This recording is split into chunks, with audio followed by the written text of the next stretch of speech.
a gente vai chamar de nacionalismo. A definição está no quadro, vamos ler. A partir de raízes mais profundas, mas sobretudo durante o século XIX, se desenvolve na Europa, isso vai ser exportado a partir da Europa, mas começa lá. Uma ideia que estimula uma série de movimentos que defendem que, agora que é o importante, o que é nacionalismo? Ideia de que um grupo de pessoas que possuem valores culturais semelhantes, uma língua em comum, um passado histórico e uma localização geográfica determinada possuem o direito de desenvolverem um Estado próprio. Vamos resumir na prática. Ué, mas não é o mais comum?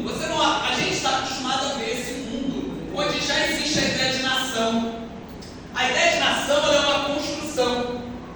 Nem sempre foi assim. Vamos comigo. Alemanha. O idioma que os alemães falam é o alemão. Beleza? Isso é fácil. Eles têm um passado em comum? Tem. A ideia de Sacro Império Romano Germânico, a fundação da Germânia, os reinos germânicos antigos. Eles têm manifestações culturais em comum? Tem. Essa roupa ridícula, dançar assim, beber cerveja pra caralho. Isso tudo é uma construção do que é o ser alemão? Hoje, vocês pensam em Alemanha, imaginam um Estado e um país, não existem? Só que nem sempre foi assim. A maior parte da história não existiu uma Alemanha. A Alemanha vai virar Alemanha na aula de hoje.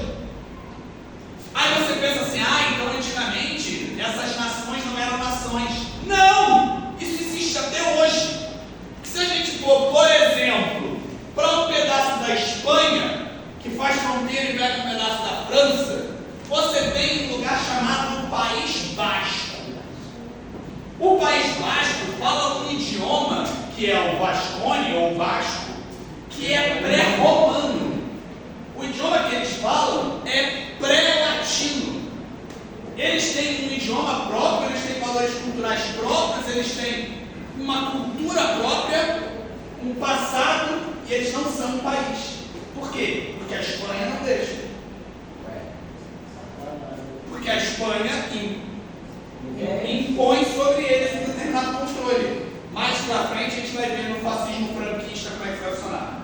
E aí a gente tem outros, por exemplo, o próprio condado da Barcelona, o que vira depois a Catalunha, tem uma ideia nacional própria.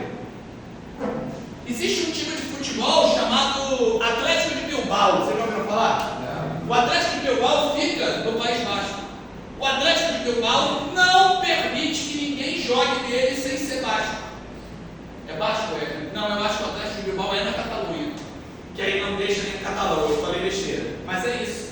Então existem vários lugares que ainda tem um processo de nacionalismo próprio.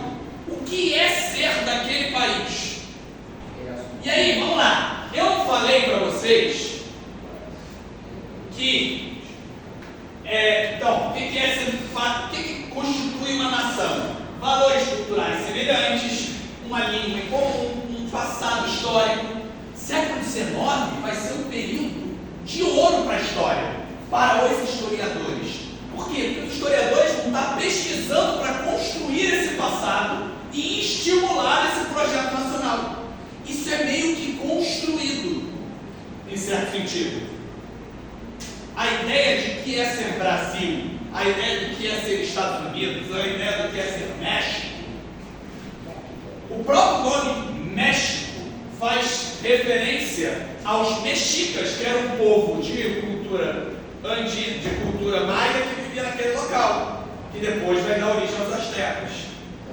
Quando eles evocam a ideia de México, eles estão evocando um passado que, por mais que eles fossem chapetones, de origem espanhola, eles estão se diferenciando da Espanha. A mesma coisa vai acontecer em diversos lugares do mundo. O próprio Egito vai usar o passado do Egito Antigo, ainda sendo um país islâmico, para construir o seu projeto de nação e se diferenciar de outros países islâmicos na região. Ou seja, tudo isso é construído. Então vocês precisam ter isso em mente. O que é nacionalismo? A ideia de que um grupo de pessoas que tem cultura em comum, língua em comum, passado em comum, tem que ter um Estado em comum. Então a galera vai começar a lutar pelos seus estados nesse momento. Segura esse sono aí que você vai vencer. Confia. Beleza? Quando a gente chegar em Primeira Guerra Mundial, eu vou falar disso. Quando eu chegar em Segunda Guerra Mundial, eu vou falar disso. Qual é a primeira coisa que Hitler faz? Invadir Sudetos, invadir Tchecoslováquia e invadir Polônia. Para quê? Para pegar regiões que ele considerava da Alemanha. Nacionalismo. A Ucrânia e a Rússia, que entraram em guerra tem 2 anos apenas, começam com uma disputa de localidades que ainda eram russófonas. Ou seja, lugares no que é a Ucrânia que falam russo. Então a Rússia está dizendo que está defendendo os interesses de russos que vivem naquela localidade. Ou seja, esses projetos de nacionalismo vão orientar todas as mudanças geopolíticas daqui para frente. Mesmo que não seja o ponto central, está lá a ideia. Beleza? Isso vai ser importante.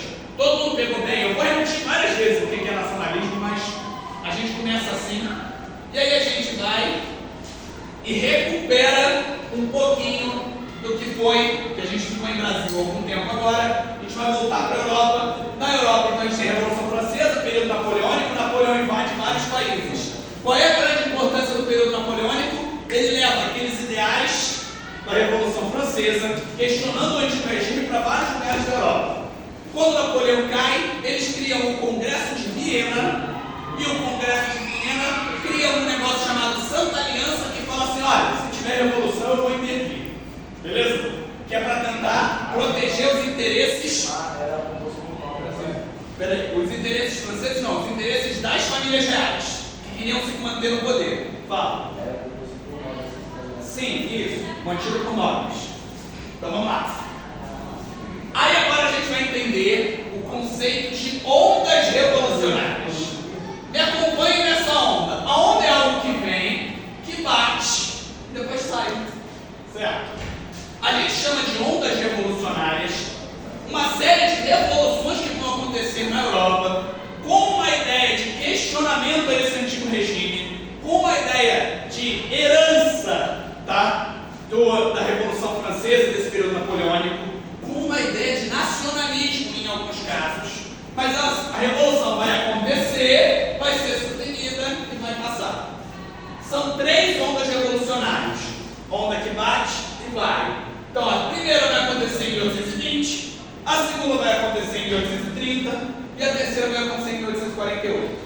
A terceira é a mais importante, mas a gente vai ver o que acontece em cada uma. Vocês não se preocupem, porque raramente vai aparecer em Enem, alguma coisa assim, uma pergunta específica sobre o que aconteceu em tal revolta. Tirando a Revolução do Porto, que tem uma importância para a gente, que a família real volta por causa disso, e ela é uma delas, tá? É mais a ideia de que vocês têm que entender a ideia geral. É uma série de revoluções que estão questionando o poder do antigo regime. Então vamos para a primeira. Antes, esse é o mapa da Europa nesse momento. Império Russo, dominando o reino da Polônia. O Império Austríaco, Prússia, com um pedaço da Prússia aqui também, o Reino Unido dos Países Baixos, ainda dominando a Bélgica, Reino da França, Reino da Espanha, Reino de Portugal, a Itália toda recortada em vários reinos, que a gente fala dela, o Reino da Noruega, o Reino da Suécia e uma união, tá? O caos completo do que vocês sabem de mapa da Europa aí, vai começar a Eurocopa, é vocês prestarem atenção.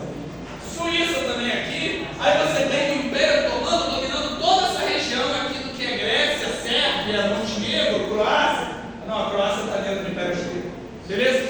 Então vamos lá. Primeira onda revolucionária, 1820, a gente vai ter, primeiro, o triênio liberal da Espanha, que é um levante militar que impõe o governo liberal. A Santa Aliança vem, reprime e eles voltam. Então essas revoluções elas não estão alterando, pelo menos no início, profundamente essas nações. Filipe perdeu o jogo no Rio. Perdeu o jogo. Foi só 1-0. Filipe nesse momento é o Vasco. Vocês estavam muito tristes. Ei, doeu? Não, os caras. Apareceu que eu falei que. Ai! 1820, Revolução Liberal do Povo. Vocês sabem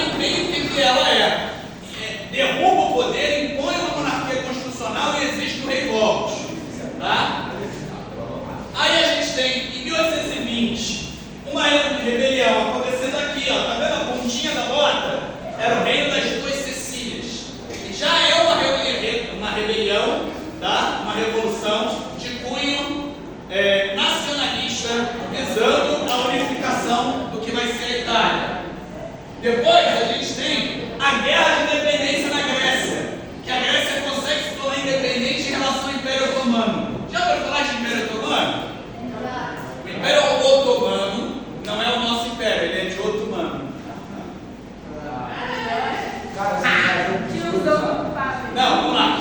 O Império Otomano, ele era um império de origem islâmica que dominava o que hoje é a Turquia. Ele era o maior império daquela região. Ele vai ser um dos atores da Primeira Guerra Mundial, tá? Mas infelizmente a gente não tem condição de aprofundar mais sobre o Império de Ottoman. Vamos lá, 1821, uma revolução no reino de Sardenha, também é o que vai ser a Itália. Revolução em 1830.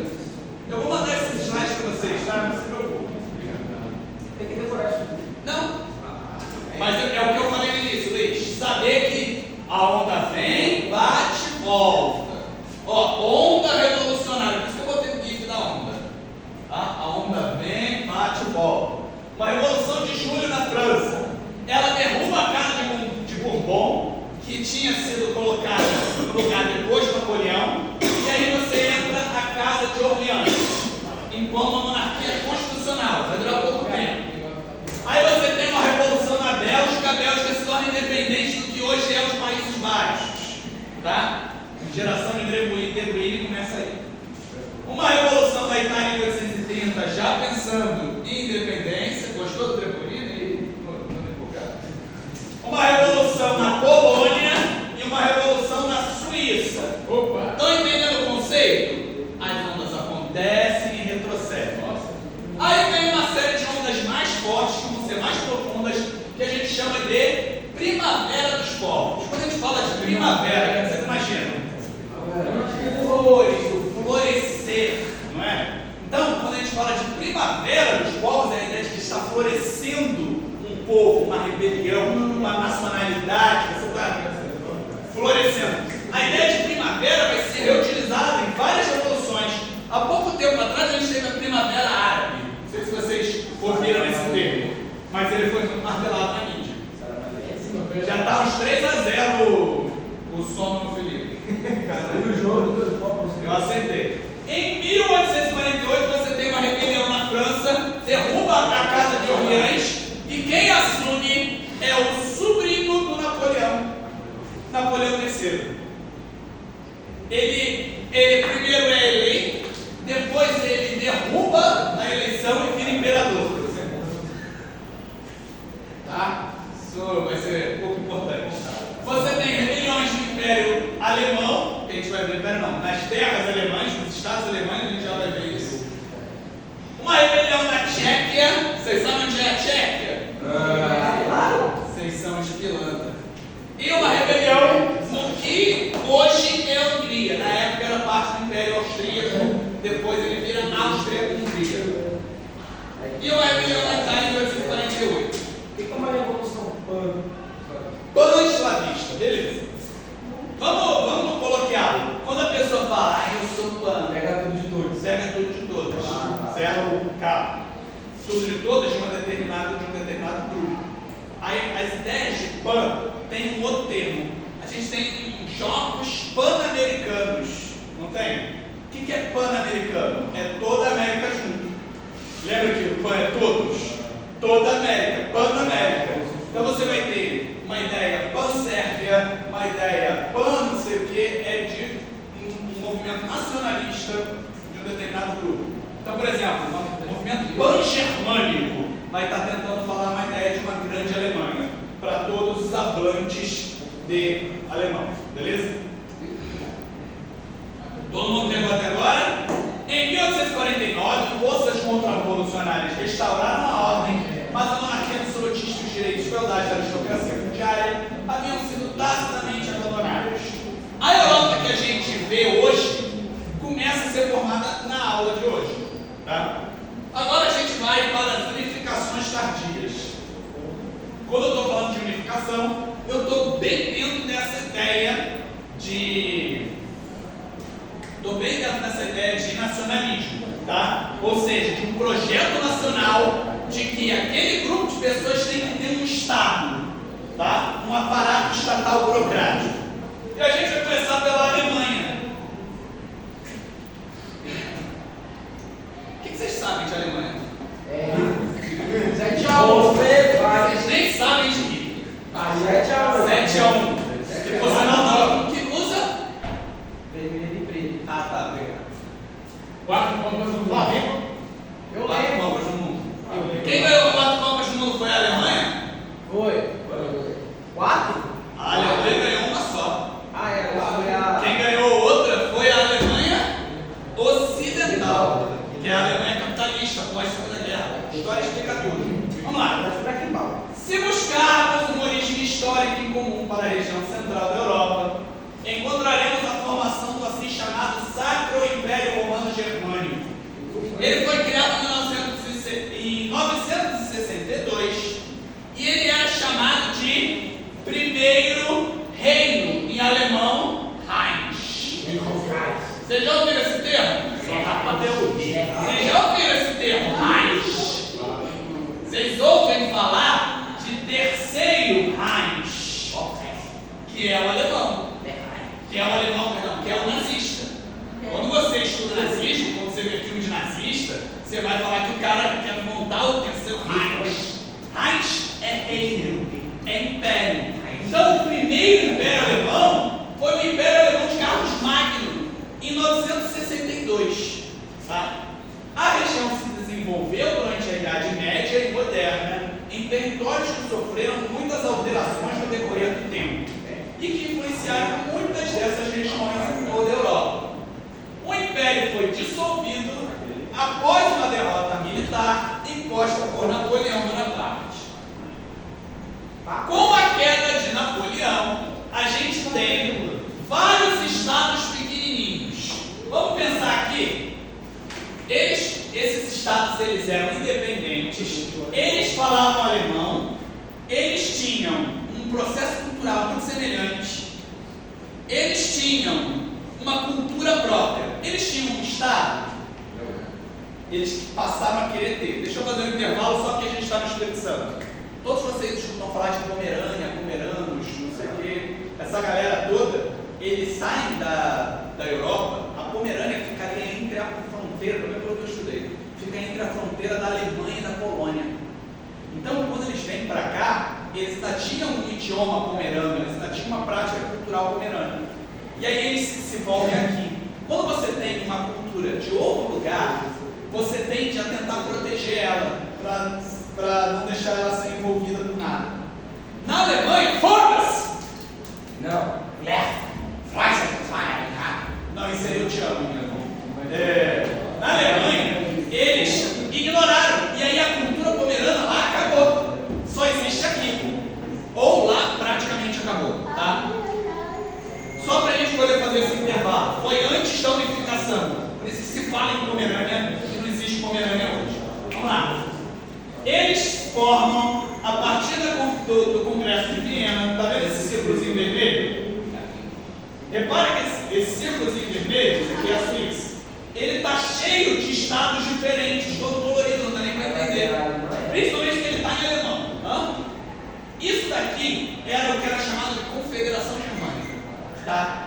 Era uma união de estados que recebiam influência da Áustria. Eles eram uma associação, eles não tinham nenhum tipo de parlamento, nada muito específico. Tá? Quem fazia parte? Só para a gente começar. O Império Austríaco, o Reino da Boêmia. Boêmia, vocês conhecem que tem cerveja. Metade desses nomes tem. O Reino da Prússia, vocês lembram na aula de Napoleão, vai ser importante hoje. O Reino da Baviera, o Reino de Hanover, o Reino da Saxônia, o Reino da Ilíria, o Reino de Württemberg. Você vê trema em cima de U ou de O, repete a letra. Württemberg. Isso fala 2 vezes a letra. Parece nome de filme de RPG. É porque a ideia que a gente tem, vai lá ver Shingeki no Kyojin, lá o Attack on Titan, é todo dentro de uma ideia de alemão, inclusive Jäger, que é o sobrenome do cara, é caçador em alemão, né? Além de ducados, marcas, principados e até cidades independentes. Tudo isso aqui está aqui dentro. Beleza? Sobre a influência da Áustria. Qual é o idioma que a Áustria fala? Alemão. O austríaco é uma corruptela do alemão. O austríaco está para o alemão como o português e o Portugal está para o Brasil. Como o... É uma língua parecida. É praticamente. Só que por valores, você até tenta diferenciar qualzinho o russo e o ucraniano. O russo e o ucraniano conseguem conversar entre si. Mas eles se consideram idiomas diferentes por uma questão de nacionalismo. Kiev é a capital da Ucrânia em russo. Em ucraniano é Kiev. Meu Deus. Como É, é o diferente? da Rússia foi 500. Na verdade, a Rússia foi fundada em Kiev, mais ou menos isso. Porque Rússia, quando a gente chegar mais pra frente, eu vou dar uma Rússia é uma unidade de poder viking. Uma outra parada muito diferente. Que é o russo. O russo que é. Tá? Em 1834, com influência da Prússia, que era o reino mais forte, que tinha o interesse de unificação, tá? Eles criam uma zona aduaneira. O que é uma zona aduaneira? É um grupo de países que decidem não ter mais impostos para negociar entre eles. Que pensa comigo, esses estados, todos eles são Alemanha, mas não são Alemanha, certo? E aí cada um deles tem imposto sobre as taxas, tem câmbio diferente, moeda diferente. Imagina como era comercializar nesse lugar. Uma merda. Era um inferno. Parecido em certo sentido. E aí a Prússia propõe a criação de uma zona, de um grupo que seria para que a ela passasse a ter influência, não a Áustria, e que tivessem relações comerciais facilitadas. Por isso que é zona aduaneira. É uma zona sem impostos. Aduana é a mesma coisa que... esqueci quando bate o imposto. Enfim, vocês entenderam, tá? Essa zona aduaneira vai ser chamada de Zollverein. Caraca, o nome de paraíso viking, mano. Zollverein. Estou gastando meu alemão desse cara. Não, Liechtenstein. Zollverein. Sim, mas é outro país. Eu pensei que você estivesse falando do termo do idioma. Não? Ei! Viking é o quê? Viking. Viking é uma atividade de povos do norte da Europa de saquear. Viking não é um povo. Vamos lá. Viking é uma atividade. No norte da Europa, durante a dominação românica, você vai ter uma série de reinos. Esses reinos, em determinados momentos, saíam a Viking. Viking, então, é aquela atividade que você chega, rouba, mata e... Beleza? Na verdade, é meio que no coloquial. A gente acaba chamando de Viking vários reinos diferentes. Só que na Terra, mais ou menos. Os Vikings, botar aspas em Vikings, chegaram no norte dos Estados Unidos, porque eles atravessavam o mar.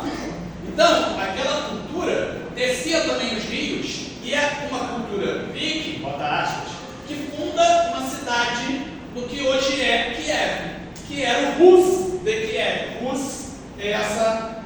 eu estou mesmo aula de Alemanha falando de Rússia.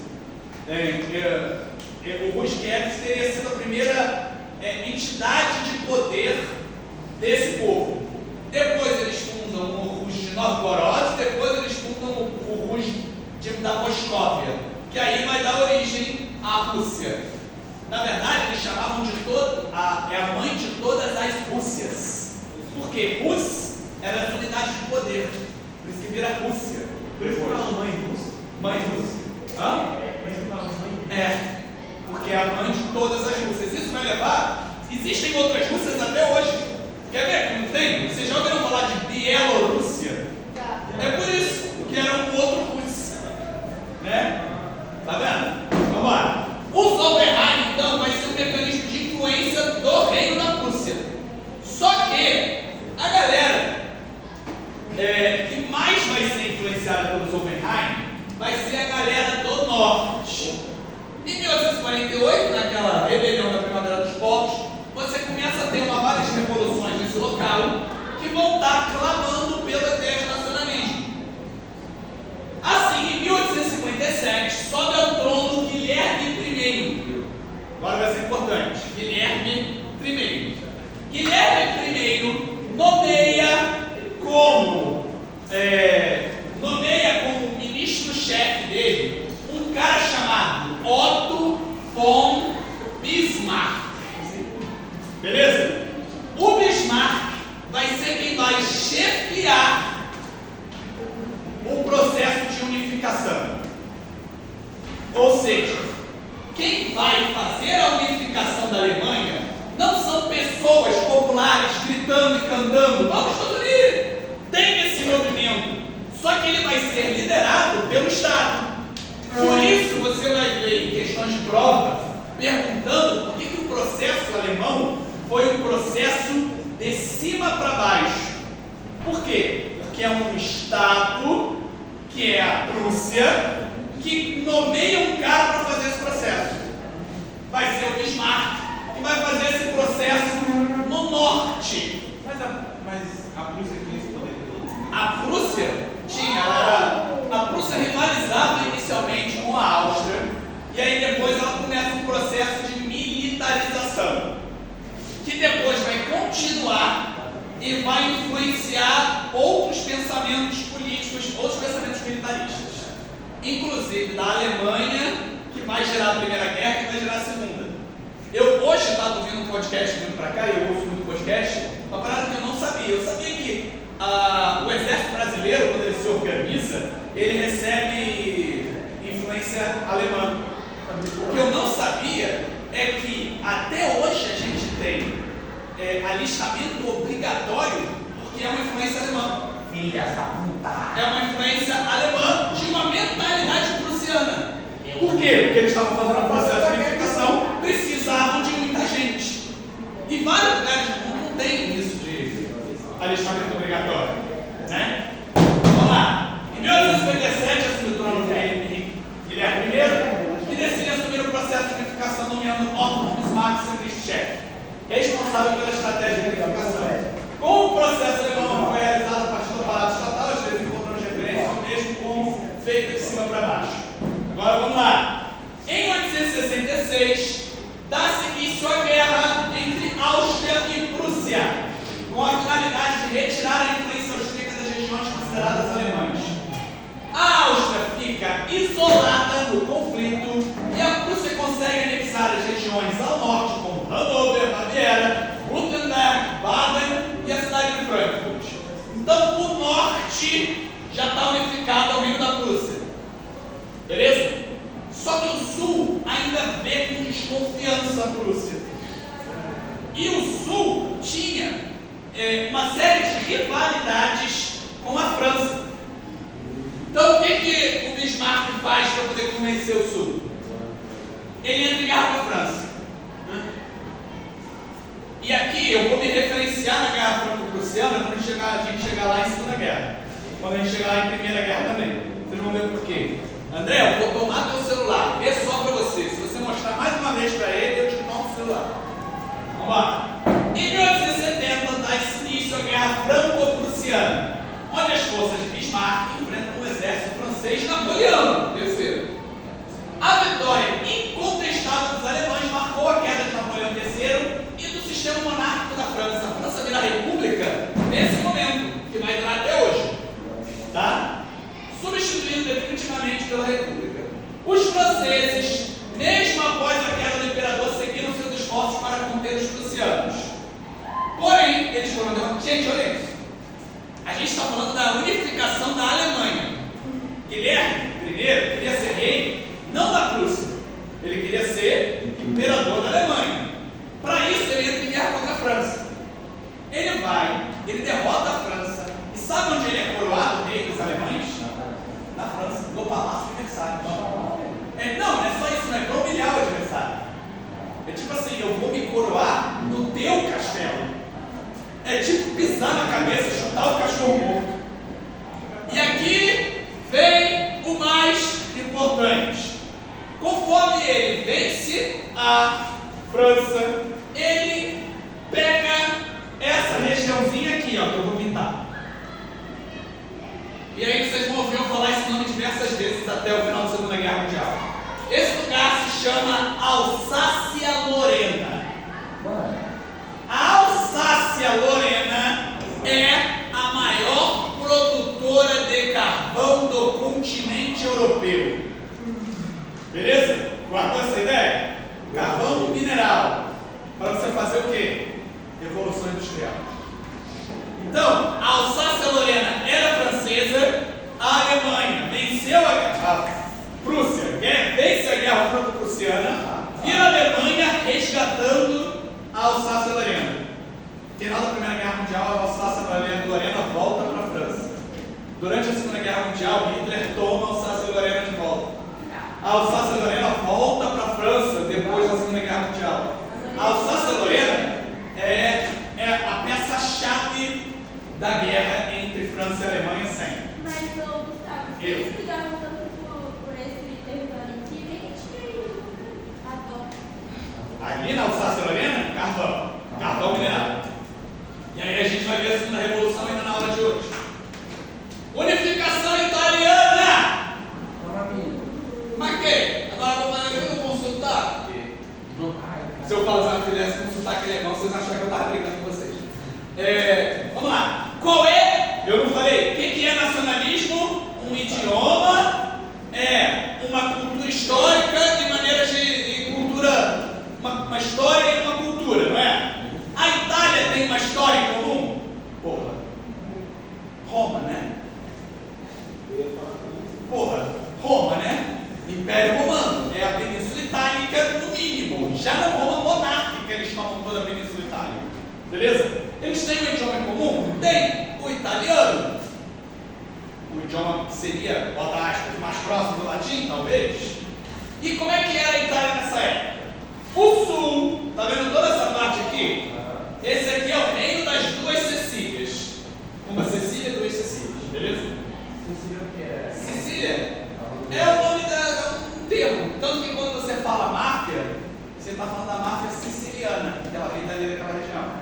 Beleza?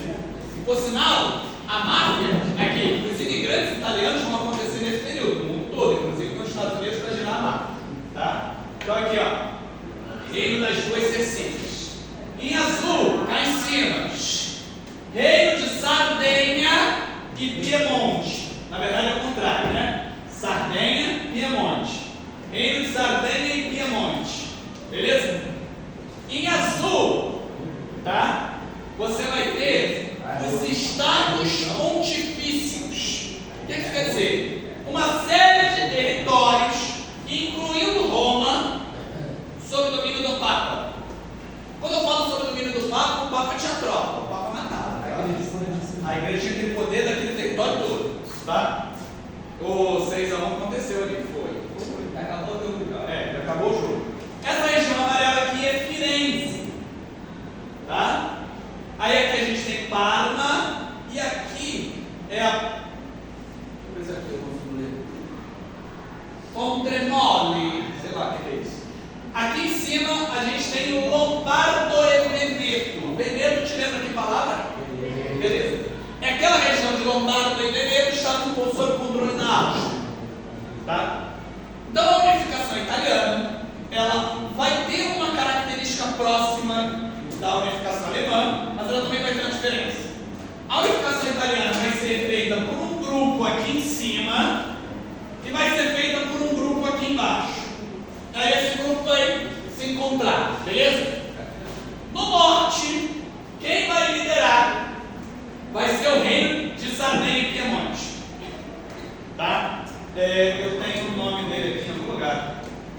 Vou botar no próximo slide. Reino de Sardenha e Piemonte. Ele vai entrar em guerra contra a Áustria.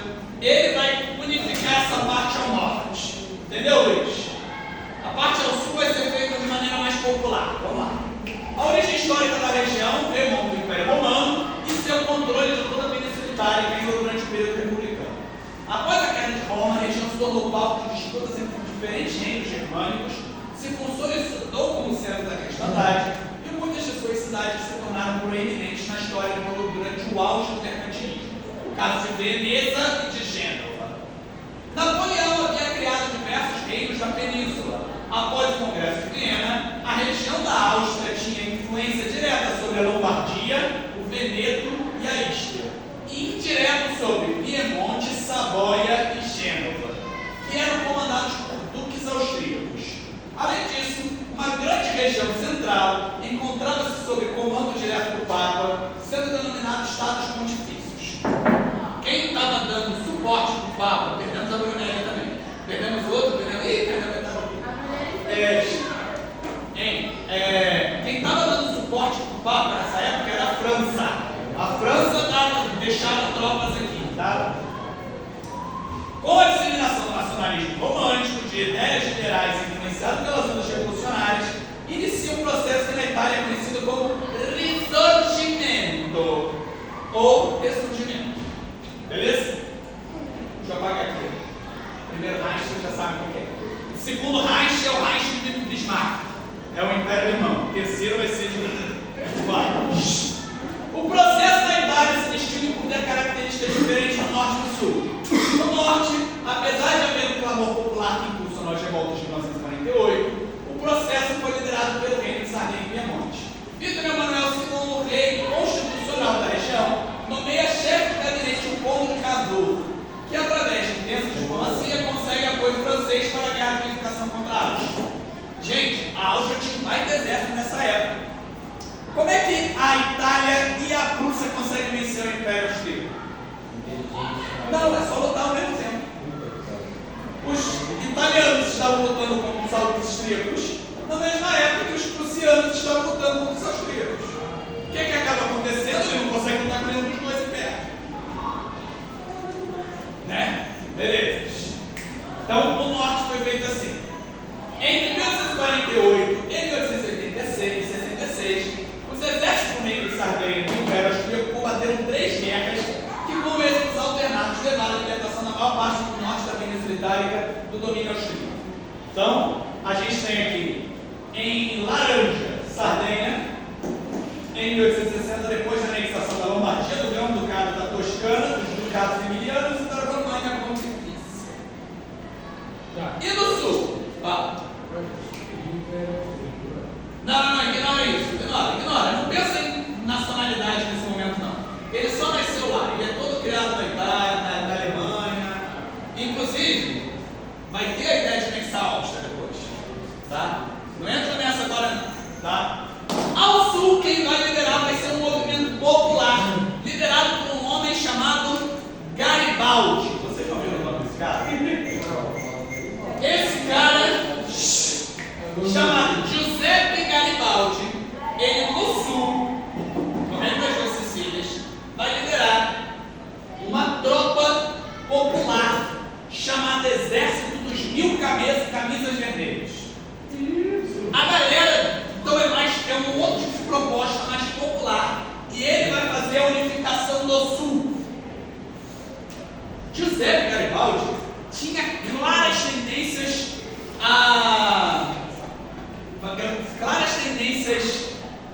anárquicas, e ele era bem avesso à ideia de monarquia.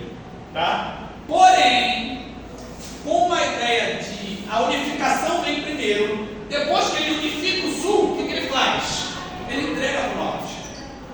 Ele fala: você vai fazer uma Itália só? Beleza, então pode ficar para tudo. E aí ele vem para onde depois? Brasil, lutar a guerra da Farroupilha, fundar o país em Santa Catarina, que era a República Juliana. Ele vem para o Brasil participar da Revolução dos Farrapos, lá durante o período regencial, que a gente já falou aqui. Tá? Garibaldi vai ser importante, casa com uma brasileira. Depois ele volta para a Itália. Mas aí, foda-se aqui, vamos lá. Ainda permaneciam fora da Itália o Vêneto, sob o poder da Áustria, e Roma. A região controlada pela Áustria foi integrada à Itália após a derrota definitiva contra os prussianos em 1866. Ele consegue tomar os Estados Pontifícios quando os prussianos entram em guerra com a França. Que aí eles tiram as tropas desses Estados Pontifícios e sobem. Estão entendendo? E aí fica faltando só Roma. Só Roma. Só que Roma não é a capital da Itália, não é o mais importante. Eles permanecem em negociações com o papado, que vai gerar a criação do quê? Do Vaticano hoje. O Vaticano é criado a partir desse processo de unificação. E só termina durante o período fascista italiano de Benito Mussolini. Para quem não sabe, Mussolini está para a história igualzinho Hitler, tá? Quando a gente chegar lá no final a gente vai ver, tá? Beleza? Todo mundo entendeu até aqui? Segunda Revolução Industrial, eu falei que tinha vários temas.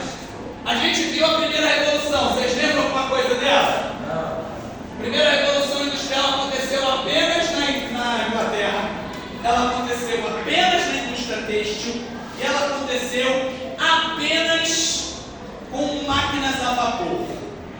A segunda Revolução Industrial vai ser aquela que vai criar o mundo contemporâneo. Tá? Ela vai ser muito mais ampla, ela vai ser muito mais influente, ela vai ter como mecanismo de propulsão, além do motor a vapor. Por isso, a Alsácia Lorena cheia de carbono é importante. Ela vai ter, além disso, a eletrificação e o petróleo. Ela vai ter movimento, a gente vai começar a usar aço para construir grandes arranha-céus. A gente vai conseguir fazer grandes navios. Por exemplo, Titanic é dessa época, gente. A gente está no mundo contemporâneo, eu estou falando para vocês.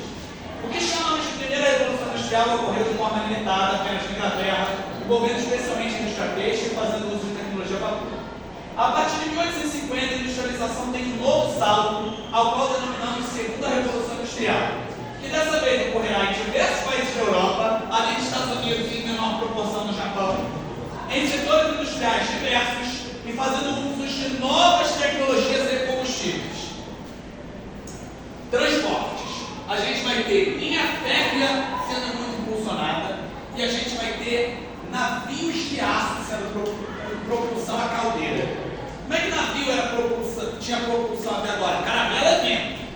Você tem pá, né, para usar a força da correnteza. Agora você vai ter caldeiras que vão fazer ele se movimentar. Vocês viram o Titanic? É um bom filme, gente, tirando a parte do romance principalmente. Mas em Titanic mostra as grandes caldeiras que eles tinham para alimentar aquele navio imenso. Né? Vamos lá. O desenvolvimento de um aço de maior qualidade possui a construção dos primeiros arranha-céus, o desenvolvimento de uma malha férrea mais robusta e de novas locomotivas. As ferrovias permitiam o transporte barato de mercadorias e produtos, o que por sua vez levou a ferrovias baratas para a construção de mais estradas. Foram desenvolvidas tecnologias marítimas como a inovação das hélices nas caldeiras, que permitiam a construção de navios mais fortes, mais rápidos e maiores. O que mais a gente precisa no mundo contemporâneo em termos de transporte, que não existe até esse momento?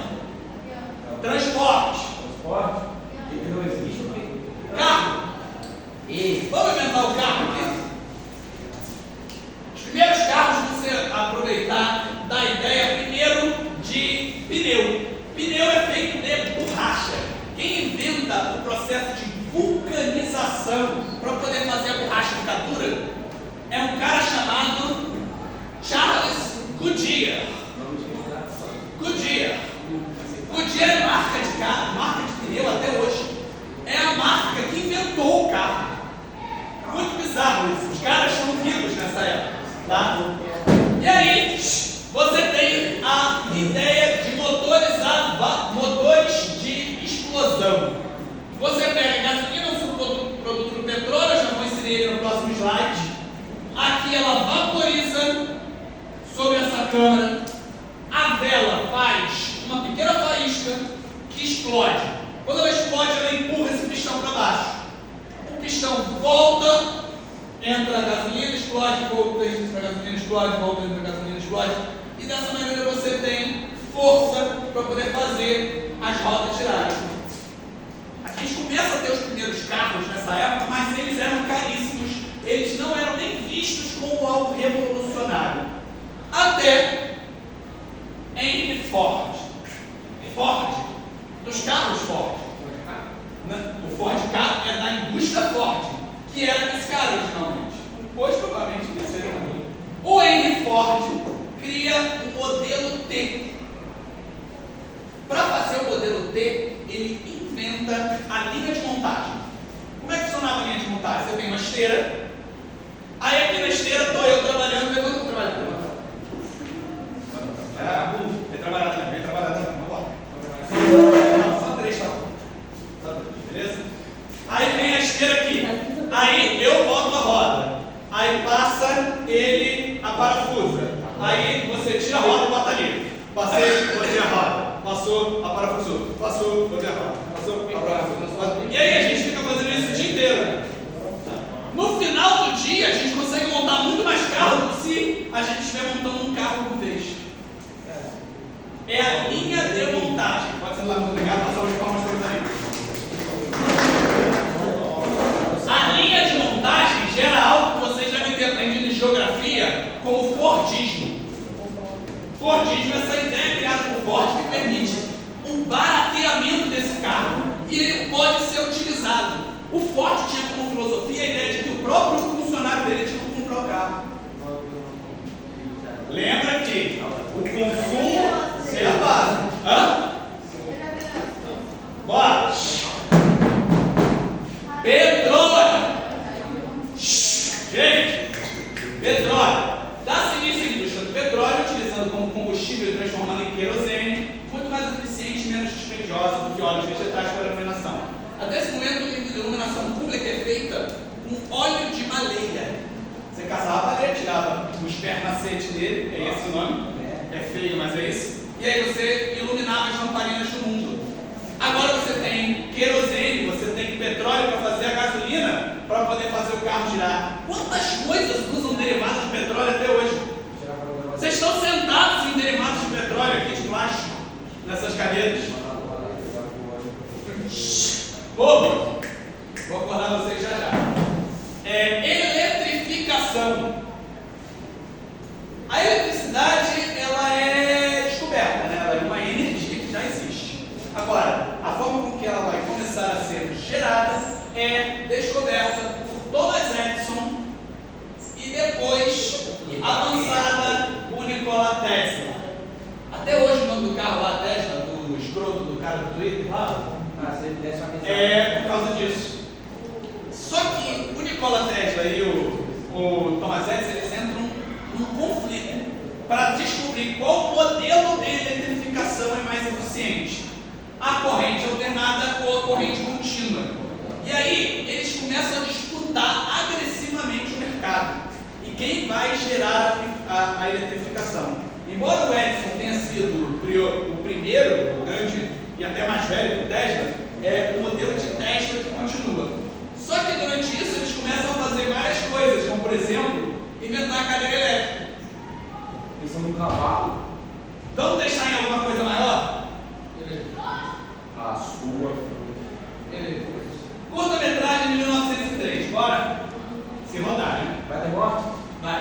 Legal. Ele é mudo, tá, gente?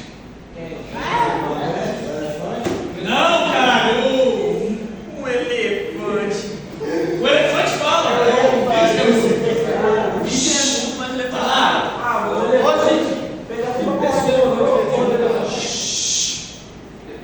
Eu fico triste com isso. Deixa eu começar a sair de massa se ficar triste. Vai, Zé. Como é que é o vídeo? Aqui é tudo, né?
Imagina agora os impactos da segunda, que vai ser muito mais abrangente, que vai envolver diversos países. Tá? E aí, esses impactos, eles vão ter múltiplas potencialidades. É óbvio que no mundo que a gente tem telefone, no mundo que a gente tem carro, no mundo que a gente tem trem, é melhor em certo sentido. Mas também é um mundo de muito mais exploração da mão de obra do trabalhador. Também é um mundo onde você tem essa burguesia favorecida pelos processos que a gente viu nas lutas revolucionárias, podendo fazer a Revolução Industrial. Pensa em termos de direito do trabalho. Não tinha direito do trabalho nessa época. A galera trabalhava 18 horas por dia. 16. Se tal revolução foi favorecida pela ascensão contínua da burguesia e os postos de poder em toda a Europa, serviu também para a consolidação política desses grupos. Desenvolve-se um modelo capitalista financeiro monopolista. O que é monopólio, gente? Monopólio. Você joga um joguinho lá, monopólio. Você tem controle de tudo. Beleza? Que vai buscar o controle das áreas mais rentáveis da economia. Embora ocorra um salto de qualidade de vida para alguns grupos, sobretudo a burguesia, a classe operária e a campesina segue excluída dos processos democráticos e tem sua liberdade cada vez mais cerceada por esses grupos. Beleza? E aí, precisamos aqui que é prova. Um dos modelos desse capitalismo financeiro que a gente vai ser criar estratégias de controle para gerar esse monopólio, ou seja, o controle total. Me imagine aqui que o monopólio, qual é o interesse do Filipe vendendo pirulito? Que ninguém mais venda pirulito. Se ele puder só ele vender pirulito, qualquer pessoa que queira vender pirulito vai ter que achar ele. Certo? Se só o Filipe vende pirulito na escola e existe um interesse contínuo por pirulito, quem vai determinar o preço do pirulito? Ele. Todo mundo quer pirulito, só ele vende pirulito. Pirulito é R$5. Todo mundo pode vender pirulito. Pirulito é R$2, porque aí você precisa competir. Oferta e procura Adam Smith. A gente viu isso lá no liberalismo político, beleza? Então vamos lá. Isso aqui cai em prova, sério. Trust. O que é um trust? Fusão ou união entre duas empresas de um mesmo ramo ou de áreas diferentes da economia, constituindo uma única companhia ou um grupo de associados de parte maior. Aqui, a gente tem a empresa A, ela compra a B, a C e a D. Vamos lá, vamos botar isso em prática? A Disney comprou a Fox. Agora, os X-Men são da Disney. A Disney comprou a Marvel. Agora, os super-heróis são do Mickey. É isso. Homem de Mickey. Não é isso que aconteceu? Empresas de ramos diferentes, mais ou menos. Aí o capital dessas empresas ganharam uma parte para tudo. Uma parte, tudo é meu agora. Olha que maneiro. E quem é que comanda? E eu vou botar quem eu quiser lá para comandar. A mesma coisa é aqui. A mesma coisa vai acontecer em outras empresas. Por exemplo, A Fiat. eu vou falar exemplos mais antigos, tipo, a Americanas comprou o Shoptime. Shoptime, Shoptime era, não sei se datava por causa da falência americana, mas ele comprou e manteve o nome da bandeira. Você continua vendendo Shoptime, só que ele vale, o dinheiro é do mesmo, dos mesmos acionistas. Tá? Vocês vão ver que todas as empresas é a mesma empresa. E aí você tem um cartel, então trust, uma empresa controla várias, beleza? Cartel, união secreta ou não, oficialmente divulgada entre empresas concorrentes para ajustar o preço de suas mercadorias, de modo a manter os interesses e evitar a perda de lucros em razão da disputa do mercado. A empresa A, a empresa B, a empresa C e a empresa D entram num acordo para vender tudo no mesmo preço. Vai lá, Filipe ele vende o pirulito dele, certo? O pirulito está quanto? R$1. Só que ele quer passar a cobrar 2. Ele quer passar a cobrar 2, porque ele quer mais lucro. E aí, ele vai chegar para o Luiz, que está vendendo pirulito também a R$1, R$1,20, a 90 centavos, e vai virar para ele e falar o seguinte: "Ei, vamos combinar um negócio aí, a gente vai vender a 2 mais 2. E aí, combinou com o Gustavo também. O Gustavo também vai vender o pirulito a 2. Todo mundo vai botar o mesmo preço. Estão entendendo? E aí, vai ter como a oferta e a procura ser contrabalanceada pela ideia da Smith? Não, porque você está criando um controle fictício de mercado. Vai num shopping hoje e tenta comprar uma blusa do Flamengo, pode ser do Vasco. Não, perdi não. Todas têm o mesmo preço. Já repararam isso? Você vai na loja do Flamengo, você vai na loja na Decathlon, você vai... Todas têm o mesmo exato preço. Não é estranho isso? A lei da oferta e da procura não deveria contrabalancear essas coisas? Né? Entenderam o que é um cartel? Cartel era utilizado nessa época, tá? Hoje é considerado crime. Tá? Hoje é considerado crime. E você tem o holding, porque é uma prática irregular do mercado. Você está controlando o mercado de uma maneira errada. Tá? Hoje é considerado crime. O cartel, o resto não. Holding, conjunto de diferentes companhias dominadas por uma organização central, responsável por administrar a maior parte de todas as respectivas ações. Em muitos casos, os holdings formam conglomerados compostos por inúmeras empresas dos mais diversos segmentos e até concorrentes entre si. Difícil de entender isso? Uma empresa mantém o controle acionário de diversas outras. Vamos para um exemplo real? Isso aqui é verdade, tá? Vamos lá. Por onde a gente começa? Nestlé. A Nestlé é dona da L'Oréal, que é dona da Lacoste, não, a Lacoste é da P&G, tá do lado de cá, que é dona da Wonka, que é dona da Kit Kat, que é dona da Crush, que é dona do sorvete Yopa lá Nestlé, que é dona de não sei o que é dona de não sei o que lá. Aí a gente tem essa Kraft aqui com tudo isso aqui, você tem a Coca-Cola como dona disso aqui tudo, a Quaker é dona disso aqui tudo. Você pensa que você está comprando coisa diferente, mas é tudo a mesma coisa, tá? Pizza Hut, Taco Bell, KFC, é tudo de uma mesma empresa. Tá? Vocês pensam que tem competição no mercado. Tomar no cu, tem não.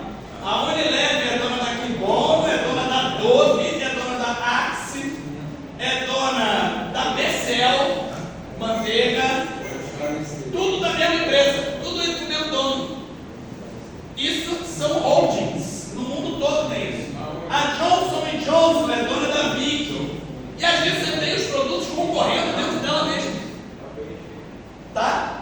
A PepsiCo, que é a dona da Pepsi, se vamos para cerveja, gente, todas as cervejas são da Ambev, praticamente. Todas, você vai. Ah, não, eu não bebo essa cerveja. Tudo é da Ambev, tudo é da mesma merda. Não, tem diferenças na forma, mas o dinheiro vai para o mesmo cara. Tá? O dinheiro vai para o mesmo grupo de acionistas. Todo mundo entendeu isso? Que horas são? Que horas são? 4h30. Hã? 4h30. 31, dá tempo. Teorias políticas do século XIX. Vamos entender o que é comunismo nesse momento, tá? Vamos lá. Antes de mais nada, gostaria de lembrar a todos vocês que o meu espaço de sala de aula é um espaço democrático e eu não imputo dos meus alunos qualquer tipo de valor religioso ou político. Eu apenas descrevo a história, tá? Eu não tenho nada. Beleza? Então, não é parcial não. Quando eu dou minha opinião, eu dou minha opinião. E eu afirmo que é a minha opinião. Beleza? Eu deixo. E assim, não dá pra mim. Essa ideia de imparcialidade não existe. Quando eu escolho as maneiras de dar minha aula, eu obviamente estou tomando um determinado partido. A diferença é que comigo é sincera. Quando eu tenho que defender, e eu vou defender os meus pontos de vista em diversos momentos, eu vou avisar antes. E aí você tem o direito de discordar, certo? Lá fora, nessa não, tô brincando, pode discordar com você.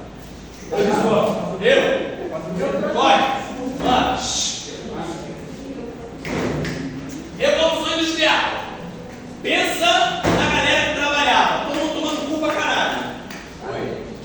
Pensa que nessa época não tinha nenhum tipo de controle.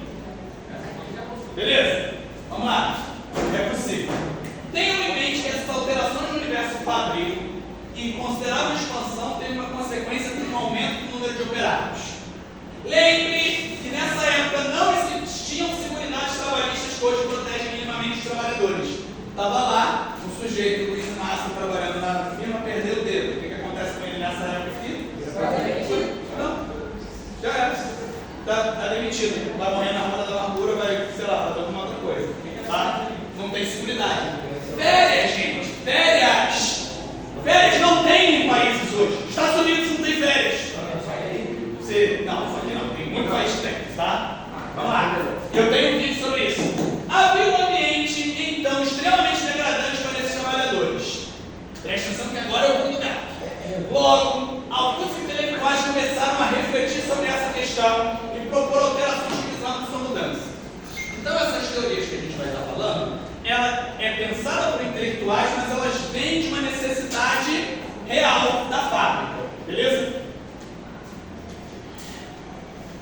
E a gente começa por algo chamado socialismo utópico. Utópico, indo a todo utópico, beleza? O que o socialismo utópico vai falar? Ele começa a ser pensado por uma série de proprietários. Ele não é pensado pela galera que está no chão da fábrica. Ele é pensado por pessoas que eram donas de fábricas, que tinham talvez uma visão um pouco mais humana e viam naquele processo e pensavam assim, gente precisa fazer alguma coisa para melhorar um pouquinho a vida das pessoas. Beleza?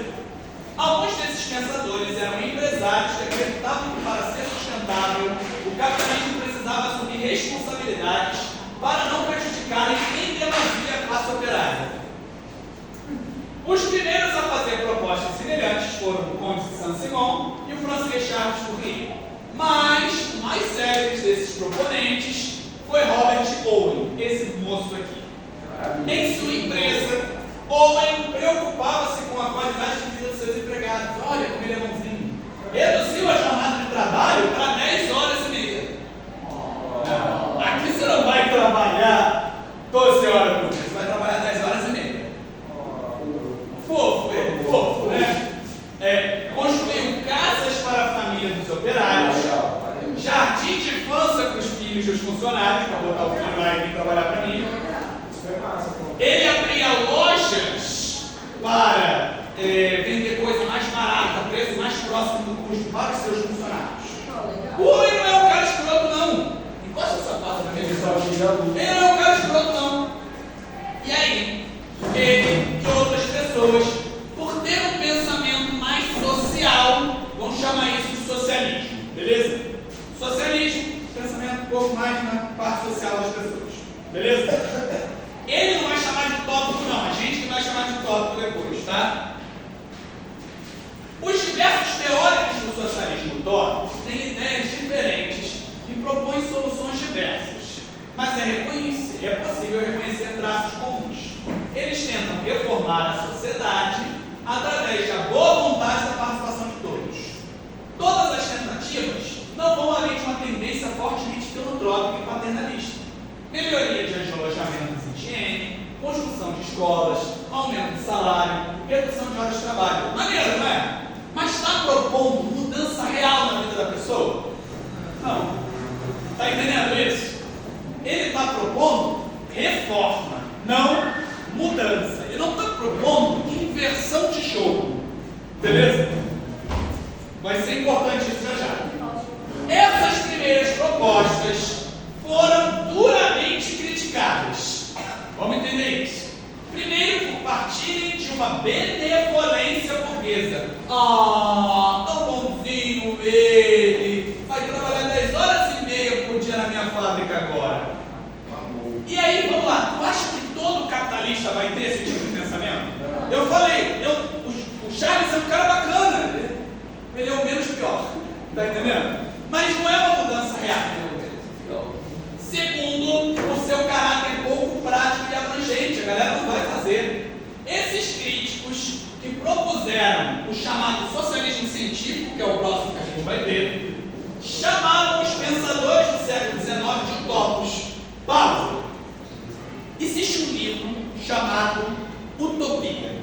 Esse livro, ele fala de uma cidade, de uma ilha, que que era maravilhosa de se viver, era uma ilha igualitária, todas as pessoas eram iguais. Beleza? Aí, a palavra utopia, a palavra utópico, vem de imaginário, não vai acontecer. Então, os caras que vão propor um outro modelo socialista vão olhar para eles e vão falar assim: cara, tu está esperando que o burguês vai fazer alguma coisa por você? Isso é utopia. Entenderam por que a gente chama de utópico hoje? Beleza? Todo mundo entendeu isso? Socialismo utópico vem do burguês, vem do dono, uma ideia de benevolência, sempre. E aí a gente tem as propostas que vão ser chamadas pelos seus proponentes de socialismo científico. Karl Marx e Friedrich Engels. Beleza? Vamos lá. O termo foi originalmente criado por um filósofo político, Pierre-Joseph Proudhon, francês, tá? Para definir uma sociedade orientada por um modelo de governo científico. Posteriormente, o termo foi apropriado pelos trabalhos de Karl Marx, prussiano, porque ele nasce antes da unificação, e Friedrich Engels, para descrever a sua teoria social, política e econômica. Sua proposta parte de análises que fazem uso de metodologias científicas do campo das humanidades, e por isso se tornou bastante influente no decorrer do tempo. Vamos aqui fazer algumas diferenciações, tá, gente? Existe a ciência, o método científico proposto por Marx, que vai olhar para a história para entender os mecanismos de dominação de um povo sobre outro. Preste atenção, tá? Entenderam isso? Ou seja, o cara pode ser existe um método de análise científica do passado das sociedades, que a gente chama geralmente de marxismo, a gente pode deixar assim, beleza? Que é um conjunto de métodos, de modos de agir científicos. Assim como na ciência, na química, o camarada volta o jaleco e ele vai usar um método para depois fazer um teste. Existem as suas metodologias na história. Uma delas vai ser o marxismo. O marxismo ele vai observar através de uma chave de uma série de métodos que são propostos pelo Marx. A gente vai falar bem rápido dele. Vocês têm que ter aprendido isso em sociologia, porque fala disso o tempo inteiro, tá? E aí, eles vão analisar a sociedade. A partir da análise da sociedade que Marx faz por essa ciência, ele vai fazer uma proposta política. Então você pode usar o método marxista sem ser marxista em termos políticos. Estão entendendo isso? Uma coisa, outra coisa, outra coisa. Beleza? Então vamos ver aqui. Eles propõem, esse aqui é um livrinho de Karl Marx, O Capital, tá? Eles propõem um método que é chamado de materialismo histórico. Ele vai compreender que a história, o motor da história vai ser a luta de classes. Ou seja, para Marx, você tem sempre na história duas classes sociais antagônicas. E as mudanças vão acontecer a partir da luta entre essas classes. Vamos para feudalismo. No feudalismo você vai ter o senhor feudal, você tem o servo. É a partir da luta de classes que você vai ter mudanças. Todo esse período que a gente veio estudando até agora, a gente estava vendo o quê? A aristocracia ligada a antigas classes feudais de proprietários, essa galera que achava que tinha sangue nobre, lutando contra quem? Contra os burgueses. Ou seja, a chave de análise dele é muito coerente. Não dá para dizer que não é. Ele vai entender que o que move a história é essa luta de classes. Beleza? Então, ó, a evolução histórica, desde as sociedades mais remotas até as atuais, se dá pelo confronto entre diferentes classes sociais decorrente da exploração do homem pelo homem. Beleza? A sociedade não é constituída por indivíduos, mas expressa na soma de interrelações, as relações dentro das quais esses indivíduos residem. Então ele vai propor uma série de mecanismos de análise social. Eu vou apresentar um conceito marxista para vocês, que é para vocês perceberem um pouco da análise dele, tá? Esse conceito se chama mais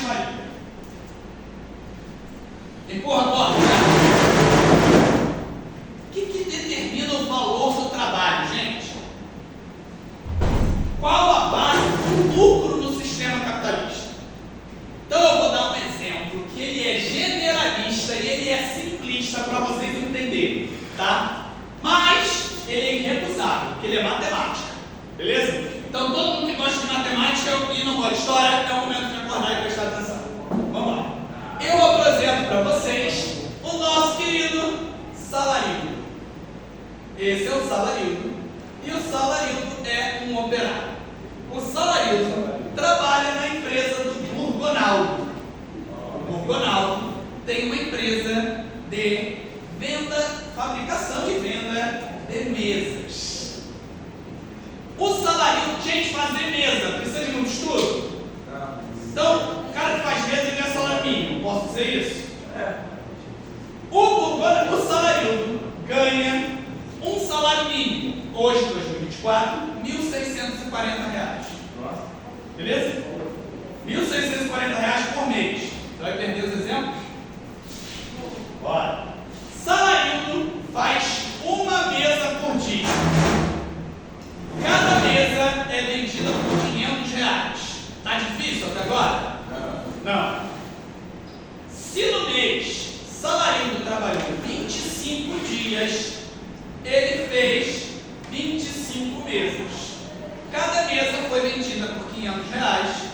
Ele gerou 12.500 de valor. Tô certo? É matemática, não é? Sabendo que além do seu salário, há um custo adicional para o funcionário contratado em CLT, isso é troquinho de projeto de vida, né? Vamos supor que o Burgonaldo gasta com salário de cerca do dobro, 3.280. Beleza? Por mês, Salarino ganha 1.640, mas custa Burgonaldo 3.280. 3.280 menos 12.500, Burgonaldo lucrou em cima de Salarino R$9.220. Dá para questionar isso? Salário é fudido. O nome disso aqui é mais-valia, beleza? Mais-valia é aquilo que o trabalhador produz e não ganha. É o valor que ele produz e não recebe, beleza? Então eu estou falando que o Burgonaldo ganha 9.220, é isso que eu estou falando? Não, porque a empresa não tem um só funcionário. Vamos supor que essa empresa pequena tem 30 funcionários, certo? São 30 pessoas fazendo uma mesa por dia, certo? Vamos fazer as contas? Se 30 funcionários geram 9.220, a mais-valia somada deles é de 276. Então, o Burgonaldo lucrou R$276.000 Eu vou botar o sem ter feito nenhuma mesa. Vou botar o endereço para mim. Quer endereço? Estão me acompanhando? Na análise que é científica, o que o Marx vai olhar para isso aqui e falar? Ele vai falar que o trabalhador, se o trabalhador tudo produz, a ele tudo pertence. Qual é o mérito do Burgonaldo? O Burgonaldo é o dono do meio de produção, ele é o dono da empresa, certo? Ou seja, ele administra a empresa, vamos dizer que ele administra a empresa, mas justifica ele ganhar 276 mil enquanto esse cara está ganhando 1.000 e pouquinho? Não, deve aumentar o salário. Devia aumentar o salário? Não é a proposta de Marx, não. Vamos lá. Ainda que lembremos que se insere ali custos de maquinário, luz, investimento, impostos, o lucro gerado por salário para o Burgonaldo é exorbitante frente ao seu pagamento. Concordam com isso? É meio que revoltante, não é? Todos vocês vão sofrer. Quem aqui já trabalha? Alguém aqui já trabalha alguma vez? Faça bico, sério. Faz bico? Bico é pior ainda. Mas calma que piora. Calma que piora. Burgonaldo decidiu fazer um investimento. Burgonaldo comprou uma parafusadeira para cada funcionário. Agora eles conseguem fazer 2 mesas por dia. Se ele consegue fazer 2 mesas por dia, 2 vezes 25 igual a 50, 25 mil mesas de mais-valia, 750 mil por mês. Para esse cara que está só com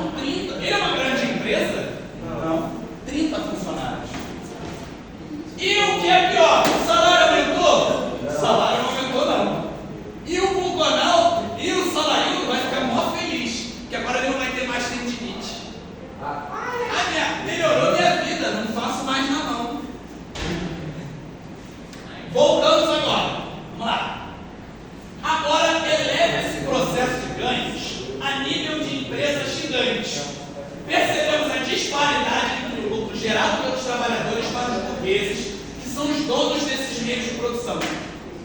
Eu não estou falando o que eu acho. Em nenhum momento eu falei. Eu botei cálculo na mesa, estou falando como Marx fala, beleza? Em nenhum momento eu falei. Lembre que dentro da teoria científica de Marx e Engels existe uma enorme quantidade de chaves de análise. Eu só falei o que é luta de classes e o que é mais-valia. Tem uma porrada de outras coisas, de ideologia, de um monte de outros conceitos. Em um extenso trabalho de análise histórica, inclusive esse arcabouço teórico serviu de influência para diversos outros pesquisadores, independentemente de suas posições políticas.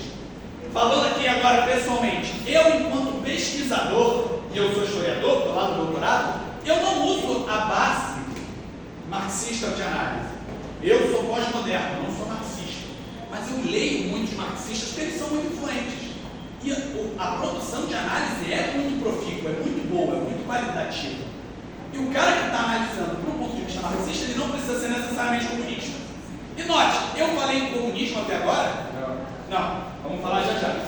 A partir dessas análises, Marx e Engels elaboram uma proposta de superação do capitalismo e sua substituição por outro regime político-econômico. O que ele vai falar? Marx e Engels desconfiavam da possibilidade de ascensão ao poder da classe trabalhadora por via democrática. Vamos lá. A gente está falando que o burguês está ganhando 750 mil em cima lá do babaqui que faz mesa. Imagina esse alto burguês, o quanto ele ganha. Parte desses lucros são investidos para que ele continue no poder.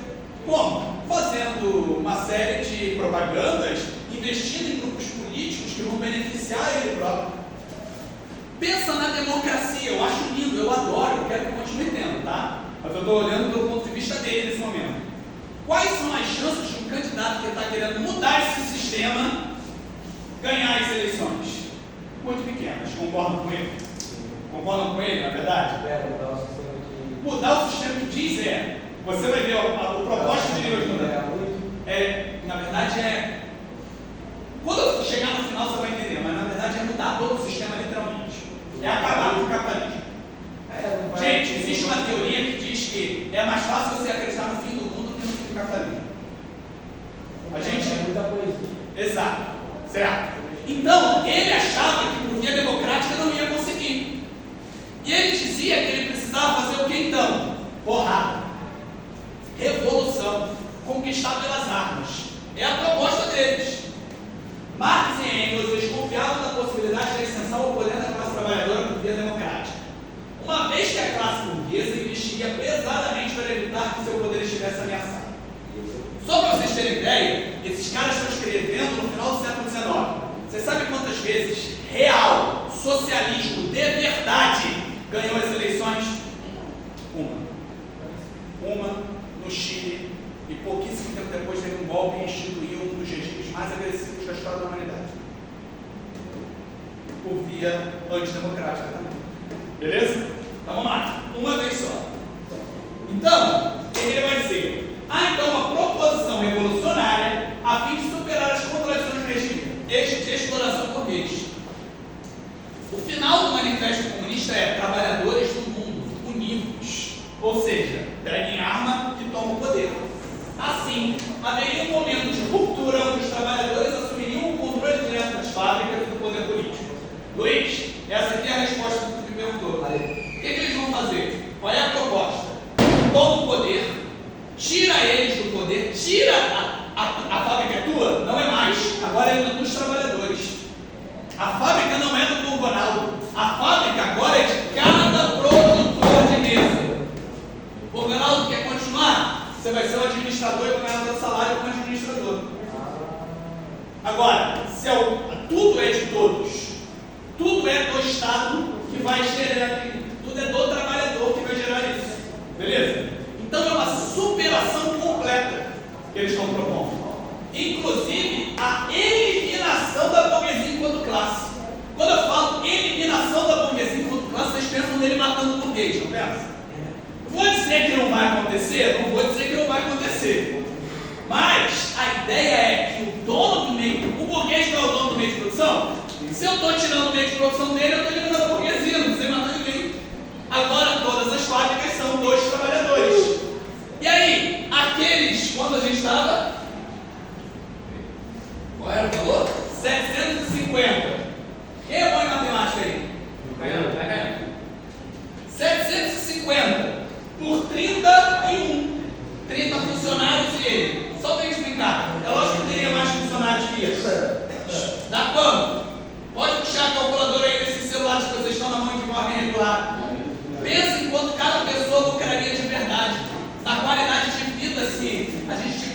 igualdade.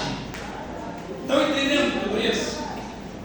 E aí, o que ele está propondo? O socialismo é esse primeiro momento em que se visa uma sociedade mais igualitária, sem distinções de classes sociais e total controle de renda do comércio pelo Estado, onde existe uma socialização dos meios de produção. Fala. Agora é só para incluir o que a questão da inflação.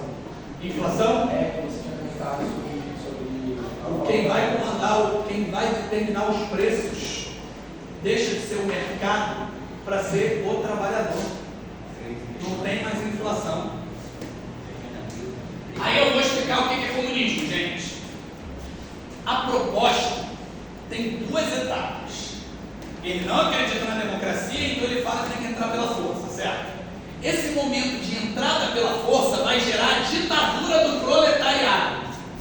Beleza? A ditadura do proletariado é uma fase. Então o que a gente tem? Está lá, o capitalismo, ridículo, explorando o mundo. Aí a gente tem a revolução. Aí a gente começa um período que vai ser chamado de socialismo, que vai ser caracterizado por um Estado. Sim, por um Estado. Um Estado forte, que vai determinar que cada pessoa, que cada emprego, cada fábrica é dos trabalhadores. Esse Estado gere durante uma fase. Quando essa fase alcança o teu ápice e todas as pessoas são iguais e a gente tem a eliminação da burguesia, a gente chega a uma outra fase, que é a fase avançada, que ele vai chamar de comunismo. E aí eu faço uma pergunta para vocês: teve comunismo no mundo até hoje? Não. Existiram momentos históricos de grupos com tendências socialistas criadas a partir de interpretações. Não foi o marxismo, não foi o comunismo de Marx no poder na União Soviética. Primeiro foi o leninismo, depois foi o stalinismo. Não é o modelo de Marx na China, é o maoísmo. Você vai ter o titoísmo, você vai ter interpretações de Marx. E o que vai acontecer, por exemplo, na União Soviética, que a gente ouve falar de comunismo, beleza? É que eles chegam no socialismo, eles chegam na primeira fase, e aí eles falam que estão na outra sem estar Estado. Beleza? Olha, alcançamos o comunismo. Não alcançou não, continua tendo Estado. Não é bem assim. Todo mundo entendeu o que é a proposta comunista? Agora, vocês têm todo o direito de ser a favor ou contra. Só peço, pelo amor de Deus, para vocês não falarem idiotices. Beleza? Porque o que a gente tem hoje é uma ideia de fantasma, o fantasma do comunismo. Que ele na prática não existe. Já está acabando? Então eu tenho 2 minutos para explicar para vocês o que é anarquia. Anarquia é outro. Preste atenção para poder liberar na hora, gente. Quanto menos eu for atrapalhado, melhor. Anarquia é um modelo que muitas vezes é mal interpretado. A galera ouve anarquia e pensa em zona. Ah, essa porra dá uma anarquia. Não é isso, não tem regra. Mas a anarquia é linda. A anarquia é linda pra cacete. A anarquia vai ser proposta primeiro por Proudhon e depois por Bakunin. Tem outros anarquistas famosos, mas o Bakunin é o grande modelo. Qual é a ideia da anarquia? A ideia da anarquia é que não tem Estado. O anarquista, ele olha para a exploração capitalista e ele pensa assim: a culpa é do Estado. O que a gente precisa fazer? Tirar o Estado. O Estado é que oprime o homem. E aí a gente, na nossa mente inferior, pensa assim: caralho, se não tiver Estado, todo mundo vai fazer o que quer. Se não tem Estado, por que eu estou vestido? Eu posso tirar a roupa agora. Não tem regra, não tem lei, não é assim? Só que a ideia anarquista é de que você vai respeitar o direito do seu próximo, porque você sabe que ele precisa. Está me entendendo? A anarquia é mais bonita, porque ela precisa de um determinado coração bom, em certo sentido. Entenderam isso? Vamos lá. O pensamento anarquista surgiu desse ideia agora, vocês não vão ler não. O anarquista, então, é uma proposta de superação do capitalismo, porque de eliminação do Estado, visto como opressor. Todo mundo entendeu tudo que a gente falou hoje? Não deu tempo de eu chegar em imperialismo, a gente faz imperialismo, Primeira Guerra Mundial semana que vem. Beijo!